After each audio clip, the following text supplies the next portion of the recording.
Our congressman, Cliff Bentz, doesn't need your vote. Yesterday, with his lemming-like support for the SAVE Act, he made it clear that he'd prefer if you didn't vote. So much so that the bill he voted for very well means you can't vote. You better have all your paperwork. You better be ready to physically bring it into your county clerk's office. All of you. Every single one of you. In person. What could go wrong?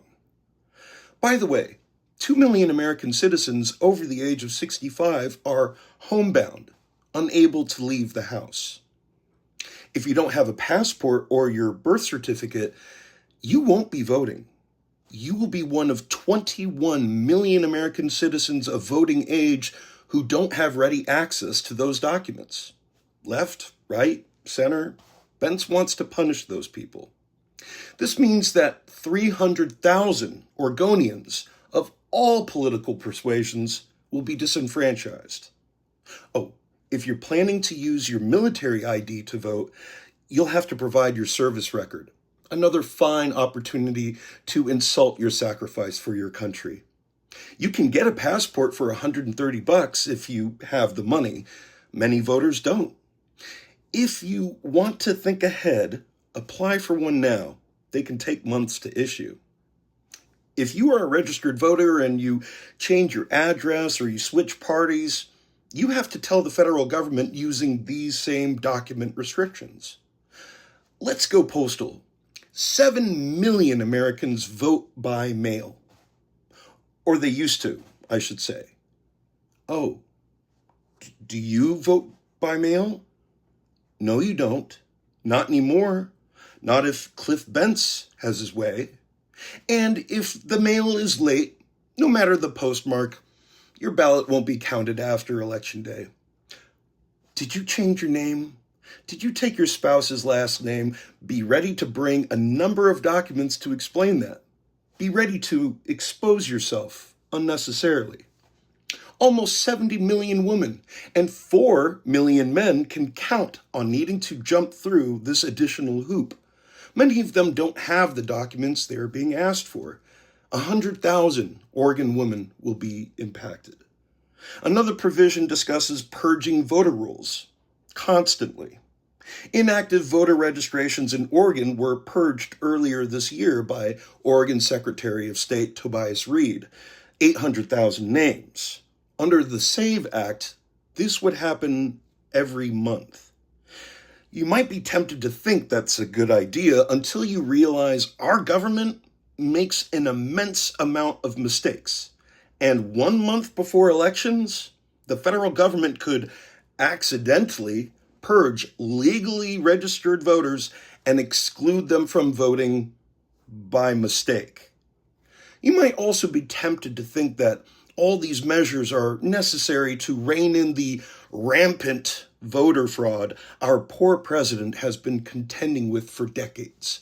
The problem is that illegal voting is already illegal, and punishments already include things like deportation.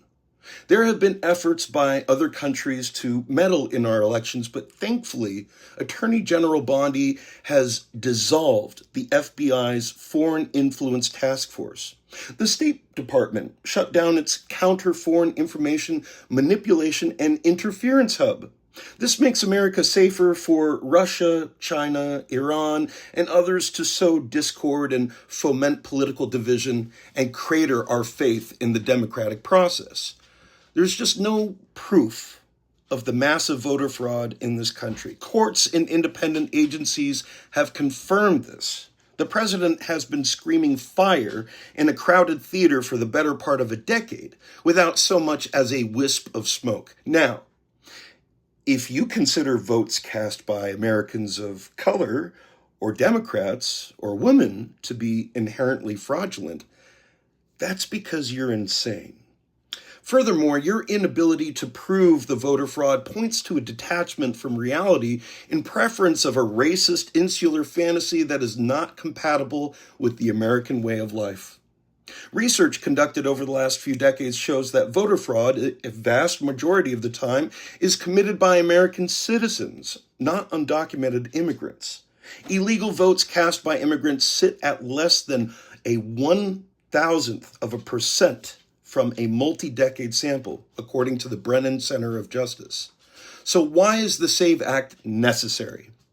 It is necessary in order to stymie the freedom of women, people of color, veterans, physically disabled people, elderly people, first-time voters, and many more Americans that cannot yet be foreseen. Who does this bill serve? Well, me. White men. That's it. We're the only ones who come out on top in this bill. I've got a white name. It'll be easy to skip over when purging voter rolls.